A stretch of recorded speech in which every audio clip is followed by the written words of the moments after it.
Good morning students. हमारा fourth जो lesson है वो कंप्लीट हो गया था, परमाणु की संरचना। पांचवा जो लेसन है उसके आगे वाला वो हमने कोशिका वाला, सेल्स वाला वो पहले कर चुके हैं, हम पहले उसका वीडियो बना चुके हैं। आज हम बात करते हैं लेसन 6 की, जिसका नाम है उत्तक, जिसे टिश्यू भी कहा जाता है। टिश्यू या जो उत्तक होता है, छठा लेसन, इसको शुरुआत करते हैं। सबसे पहले हम बात करते हैं उत्तक होता क्या है। तो पांचवें लेसन में हमने पढ़ा था कोशिका के बारे में, जो शरीर की संरचनात्मक, क्रियात्मक और आनुवांशिक इकाई होती है। हमने ये भी पढ़ा था कि संरचनात्मक, क्रियात्मक का मतलब हमने ये पढ़ा कि कोशिका जो होती है ये शरीर की संरचनात्मक, क्रियात्मक इकाई होती है। क्रियात्मक का मतलब हमने पढ़ा था कार्य से संबंधित। हमारे शरीर में जितने कार्य होते हैं ये किसके माध्यम से होते हैं? कोशिका के माध्यम से किए जाते हैं। तो ये जो कार्य करने के लिए जो कोशिकाएं होती हैं ये समूह का निर्माण करती है।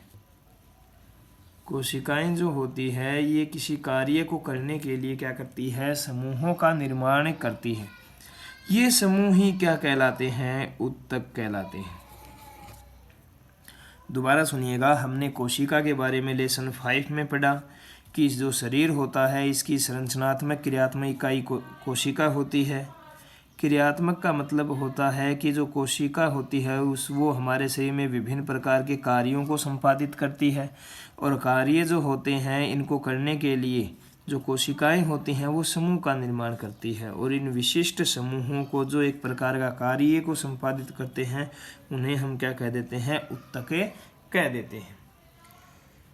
जैसे कि हम बात करें एग्जाम्पल की, तो जैसे रक्त है, पेशी है, फ्लोएम है, जाइलम है, ये सभी क्या हैं? उत्तक होते हैं, जो एक विशिष्ट कार्य को संपादित करते हैं। आज हम उत्तकों के बारे में पढ़ेंगे। उत्तक जो होते हैं वो जंतु और पादप दोनों में अलग अलग होते हैं, क्योंकि दोनों में जो कार्य होते हैं वो भिन्न भिन्न होते हैं। जैसे कि कुछ कार्य समान होते हैं, जैसे वर्दी होती है, पर उसमें भी विभिन्नताएं पाई जाती है।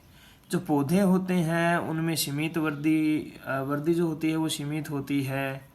इसी प्रकार जो वर्दी है वो अलग अलग रूप से होती है। हमारे अंगों में सभी अंगों की वर्दी होती है, प्रत्येक अंग अलग अलग। जितने अंग हमारे होते हैं उतने पादपों में होते नहीं हैं। तो मतलब कि जंतु और पादपों में अलग अलग कार्य होते हैं, अलग अलग विभिन्न प्रकार के, और तो उनको करने के लिए भी अलग अलग उत्तक पाए जाते हैं। तो आज हम सबसे पहले बात करेंगे पादप उत्तकों की। पादप में कौन कौन से उत्तक होते हैं? पादप उत्तक के बारे में सुनिएगा। पादप उत्तक जो होते हैं ये वैसे तो 3 प्रकार के होते हैं, पर आपकी किताब में सिलेबस में 2 प्रकार हैं। पादप कितने प्रकार के? 2 प्रकार के। पहला जो प्रकार है उसे हम विभज्योतक कहते हैं, और जो दूसरा प्रकार है उसको हम स्थायी उत्तक कहते हैं। स्थायी जो उत्तक है ये 2 प्रकार का होता है। स्थायी उत्तक कितने प्रकार का होता है? 2 प्रकार का होता है। एक तो होता है सरल स्थायी उत्तक, और एक होता है जटिल स्थायी उत्तक, या जटिल उत्तक बोल देते हैं। सरल स्थायी उत्तक होता है ये फिर 3 प्रकार का होता है। पहला होता है मर्दूतक, दूसरा होता है स्थूल कोणोतक, और तीसरा होता है दृढ़ोतक।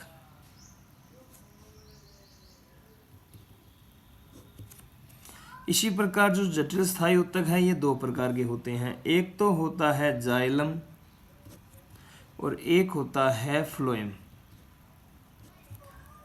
तो इन सभी उत्तकों की आज हम बातें करेंगे। विभज्योतक जो है ये भी वैसे 3 टाइप का होता है।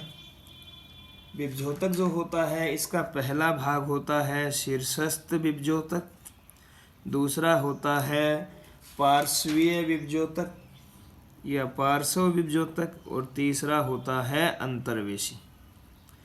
इन सभी की हम क्या करेंगे, बात आज करेंगे। देखिएगा, पहले हम बात करते हैं विभज्योतक की।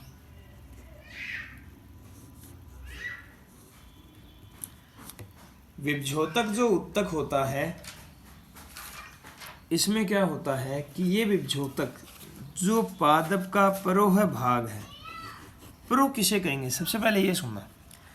पौधा होता है, उसमें जड़ें भी होती हैं, पत्तियां भी होती हैं। तो ये मान लीजिए ज़मीन है, इस ज़मीन के नीचे जड़ है, और ऊपर की ओर तना और शाखाएं और क्या हैं, पत्तियां हैं। तो परो का मतलब होता है कि जो जड़, जो भूमि है, इससे ऊपर जो भी वायवीय भाग है, जो वायु में उपस्थित है पौधे के, वो क्या कहलाता है, परो कहलाता है। जो भाग वायवीय भाग है पौधे में, जो भूमि से ऊपर का भाग होता है, वो परो कहलाता है। परो में तना भी हो सकता है, शाखा भी हो सकती है, पत्तियां भी हो सकती है। तो विभज्योतक जो होता है, ये परोह में वैसे तो सभी में उपस्थित होता है, पर परो भाग में जो तना होता है, इसमें पाया जाता है अधिकतर। मूल में भी होता है, वैसे जड़ों में भी होता है, इस बात को ध्यान रखना। मैं परोह की बात बता रहा था आपको, ऊपर वाला जो भाग होता है वो परो कहलाता है। तो विभज्योतक जो होता है, ये पौधों में जहाँ पे वृद्धि होती है, पौधों के वे भाग जहाँ वृद्धि होती है, वहाँ पर विभज्योतक पाया जाता है। पौधों के वे भाग जहाँ पर क्या होती है, वृद्धि होती है, वहाँ पे विभज्योतक पाया जाता है। और ये जो उत्तक होते हैं, विभाजित उत्तक होते हैं। विभाजित उत्तक का मतलब विभाजन करेंगे, और विभाजन करेंगे तभी क्या होगी, उस क्षेत्र में वृद्धि होगी। इन्हें तीन भागों में बांटा है, देखिएगा। जैसे पहला है शीर्षस्थ विभज्योतक। ये क्या करेगा, जो तना है, इस तने के जो शीर्ष भाग है, इसमें पाया जाता है, और यहाँ पे क्या करेगा, ये शीर्षस्थ यानी ऊपरी भाग में क्या करेगा, वृद्धि करेगा। यानी जड़ जो तना है, जड़ और तना, इनमें जो वृद्धि वाले भाग हैं, उनमें क्या होता है, शीर्षस्थ विभज्योतक होता है। जो जड़ का मूल गोप होता है, जिससे जो जड़ है वो नीचे की ओर बढ़ती है, और तना जो है वो ऊपर की ओर बढ़ता है, उन भागों में शीर्षस्थ विभज्योतक बढ़ता है, होता है, जो लंबाई में वृद्धि करता है। लंबाई में वृद्धि करेगा ऊपर की ओर, ठीक है। पार्श्व विभज्योतक की बात करें, पार्श्व विभज्योतक साइडों में होता है, यहाँ पे पार्श्व भाग में, और ये क्या करेगा, इसको इधर और इसको इधर बढ़ाएगा, यानी कि क्या करेगा, मोटाई में वृद्धि करेगा। पार्श्व विभज्योतक क्या करेगा, मोटाई में वृद्धि करेगा। तीसरी बात करें तो तीसरा है अंतर्विष्ट या अंतर्वेशी। अंतर्विष्ट या अंतर्वेशी क्या करता है कि ये जैसे तना होता है, इस तने में आपने देखा होगा ऐसे परव संधियां पाई जाती है, ऐसी लाइनें होती हैं। इन लाइनों को हम क्या कहते हैं, परव संधियां कहते हैं। इन परव संधियों में कौन सा विभज्योतक पाया जाता है, तो आप बताएंगे अंतर्विष्ट विभज्योतक या अंतर्वेशी विभज्योतक भी कह सकते हैं इसको। अंतर्वेशी विभज्योतक जो है वो पाया जाता है। तो शीर्षस्थ विभज्योतक लंबाई में वृद्धि करेगा, जो पार्श्व है ये मोटाई में वृद्धि करेगा। अंतर्विष्ट जो है ये परव संधियों पर पाया जाता है, शाखाओं में वृद्धि के लिए सहायक होता है। तो ये हमने बात की विभज्योतक उत्तक की, जो कि विभाजनशील होता है। इस बात को आप ध्यान रखना, विभाजनशील होता है, विभाजन करेगा, जिससे जो पादप है उसके अंगों की क्या होगी, वृद्धि होगी। आगे बढ़ते हैं और हम बात करते हैं नेक्स्ट दूसरे की, जिसका नाम है स्थायी उत्तक। स्थायी उत्तक क्या होते हैं, तो आप बताएंगे विभज्योतक की जो कोशिकाएं होती हैं, विभज्योतक की कोशिकाएं क्या करती है, विभाजन करना जब बंद कर देती है, विभाजन करना क्या कर देती है, बंद कर देती है, या विभाजन की जो क्षमता है वो खो देती है, तो स्थायी उत्तकों का निर्माण होता है। उससे क्या होता है, स्थायी उत्तकों का निर्माण होता है। और स्थायी उत्तक जो होते हैं ये विशिष्ट कार्यों को संपन्न करते हैं। विशिष्ट कार्य करने के लिए, किसी विशिष्ट कार्य को करने के लिए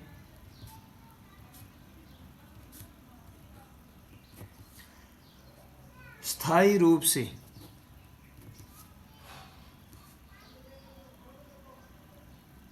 तथा उसका आकार ग्रहण करने, आकार लेने की जो क्रिया है उसे हम विभेदीकरण कहते हैं। यानी कि विभज्योतक की कोशिकाओं का विभेदीकरण होता है जिससे स्थायी ऊतकों का निर्माण होता है। स्थायी ऊतक जो होते हैं, मैंने आपको बताया 2 प्रकार के होते हैं। पहली बात करते हैं सरल स्थायी ऊतक की। सरल स्थायी ऊतक जो होता है यह संरचनात्मक और कार्यात्मक रूप से एक ही प्रकार की कोशिकाओं का बना होता है।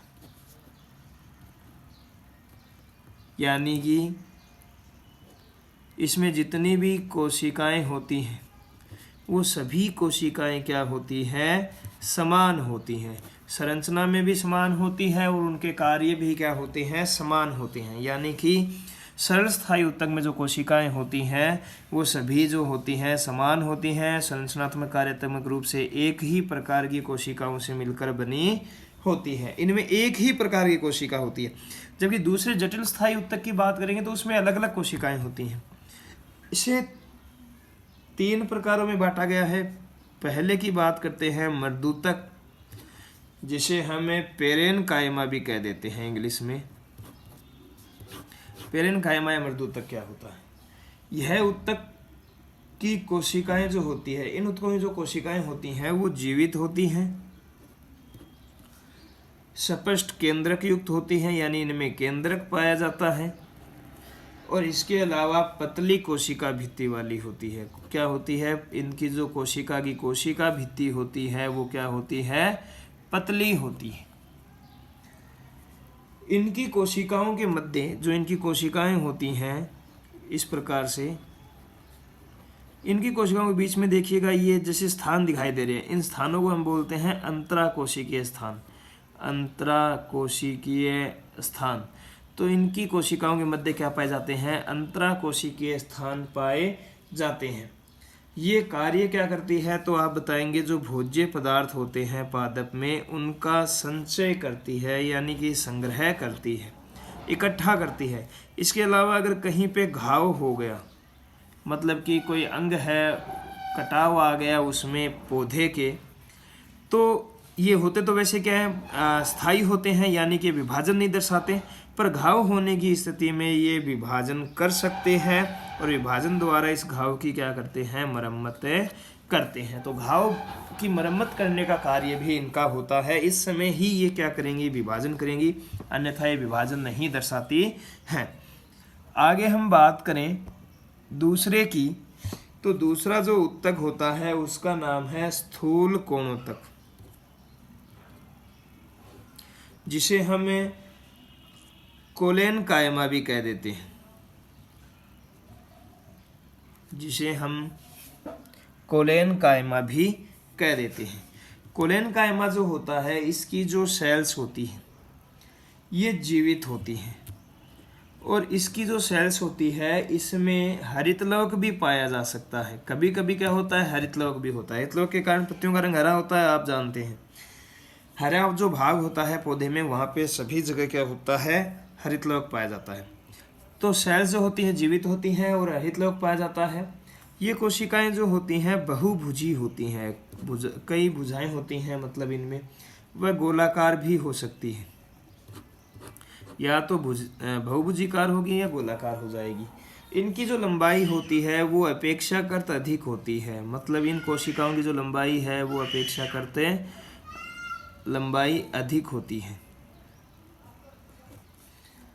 ये ऊतक जो होते हैं ये पादप में कोमल अंगों में होते हैं, कोमल भागों में, ताकि ये लचक प्रदान कर सके। जो डालियाँ होती हैं लचक में ही दृढ़ता प्रदान करते हैं, लचक में ही दृढ़ता।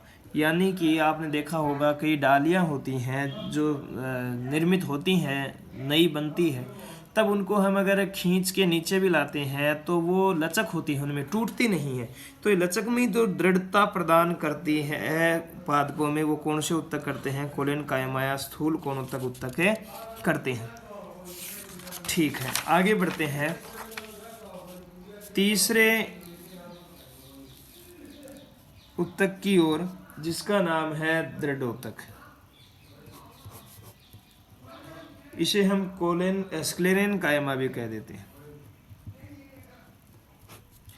एक बात और ध्यान रखना आप कि जो स्थूल कोणोत्तक उत्तक है, इसमें देखिए हरितलोक भी पाया जाता है। तो ये क्या है? प्रकाश संश्लेषण क्रिया में भी सहायक होता है। प्रकाश संश्लेषण क्रिया भी इसमें हो सकती है। दृढ़ोत्तक की बात करते हैं। दृढ़ोत्तक या स्क्लेरेन कायमा। स्क्लेरेन कायमा क्या करता है कि इसकी जो सेल्स होती है वो लंबी होती है, संकरी होती है, दोनों सिरों पर क्या होती है? नुकीली होती है। दोनों सिरों पर क्या होती है? नुकीली होती है, यानी लंबी संकरी इस प्रकार से होती है। और जो लास्ट वाले सिरे हैं ये क्या होते हैं? नुकीले होते हैं। इनकी कोशिका भित्ति जो होती है ये मोटी होती है और लिग्निन युक्त होती है, मतलब कि इनके कोशिकाओं के चारों ओर लिग्निन का जमाव होता है। मोटी भित्ति जो होती है इनकी, इस भित्ति के अंदर गर्त यानी गड्ढे, गर्त यानी गड्ढा होता है, ध्यान रखना साइंस की भाषा में गड्ढे भी होते हैं, गर्त पाए जाते हैं। ये यांत्रिक दृढ़ता प्रदान करती है पौधे को, यांत्रिक दृढ़ता प्रदान करती है। और जो बीज होते हैं या फल होते हैं, इनकी आंतरिक संरचनाओं की रक्षा करती है। आंतरिक संरचनाओं की रक्षा करने का जो कार्य है वो दृढ़ोत्तक उत्तक द्वारा किया जाता है। ये हमारे हो गए सरल स्थायी उत्तक। अब हम दूसरी बात करते हैं जटिल स्थायी उत्तकों की। जटिल स्थायी उत्तक जो हैं ये विषमांगी प्रकृति के होते हैं। विषमांगी प्रकृति का मतलब हो गया कि इनकी जो कोशिकाएं होती हैं वो अलग अलग होती हैं, मतलब एक ही उत्तक में 3-4 प्रकार की कोशिकाएं इनमें पाई जाती हैं। और 3-4 प्रकार की जो अलग अलग कोशिकाएं हैं ये उसी कार्य को मिलकर पूर्ण करती है। ये 2 प्रकार का होता है। एक तो होता है जाइलम। जाइलम को हिंदी में हम दारू उत्तक भी कह देते हैं। जाइलम क्या होता है? तो देखिए जाइलम जो है इसमें जय नाम आता है और लय नाम आता है। इससे आप बनाइए जल, यानी कि जो पौधा होता है, इस पौधे के अंदर जो जड़ें होती हैं, इन जड़ों से जो जल या खनिज लवण है, इन जल या खनिज लवणों को पौधे के पूरे भाग में पहुंचाने का कार्य किसका होता है? जाइलम का होता है। जाइलम जल का संवहन करता है। जल का क्या करता है? संवहन करता है। नेक्स्ट अगर हम बात करें तो ये 4 प्रकार की कोशिकाएं होती हैं इसमें। पहली जो कोशिका होती है वो वाहिनिका है, दूसरी जो कोशिका है वो वाहिका है, तीसरी जो कोशिका है वो जाइलम मर्दूतक है, और चौथी जो कोशिका होती है वो होती है जाइलम रेसे। तो 4 प्रकार की कोशिकाएं होती हैं इस जाइलम के अंदर। होता क्या है? जो वाहिनिका और वाहिका होती है, वाहिनिका और वाहिका की जो कोशिका भित्ति होती है ये मोटी होती है, और इनकी जो परिपक्व कोशिकाएं होती हैं वो मर्त होती हैं। इनके द्वारा क्या किया जाता है? पानी और जो खनिज लवण है इनका संवहन किया जाता है। इसी प्रकार जो जाइलम मर्दूतक है, जाइलम मर्दूतक, ये भोजन का संग्रह करने का कार्य करता है, भोजन का संग्रह करता है।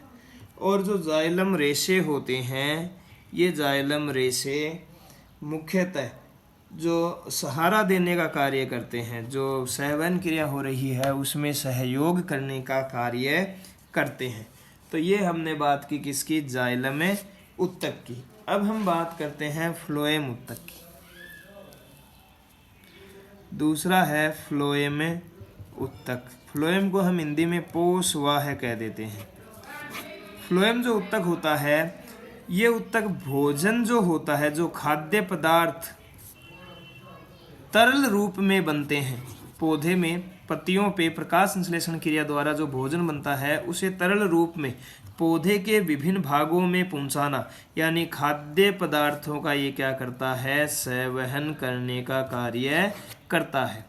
और जो फ्लोएम होता है इसमें भी 4 प्रकार की कोशिकाएं होती हैं। पहली जो होती हैं वो चालनी नलिकाएं होती हैं, दूसरी जो होती हैं वो सह कोशिकाएं होती हैं, और इसी प्रकार जो तीसरी होती है वो फ्लोएम मर्दूतक, और जो चौथी है वो फ्लोएम रेसे कहलाती है। चालनी नलिकाएं जो होती हैं ये छिद्रित होती हैं। चालनी नलिकाएं क्या होती हैं, छिद्रित भित्ति वाली होती है और नलिकाकार होती हैं। इनसे सह कोशिकाएं जुड़ी होती हैं, ठीक है, जो खाद्य पदार्थों के सहवहन में सहायक होती हैं।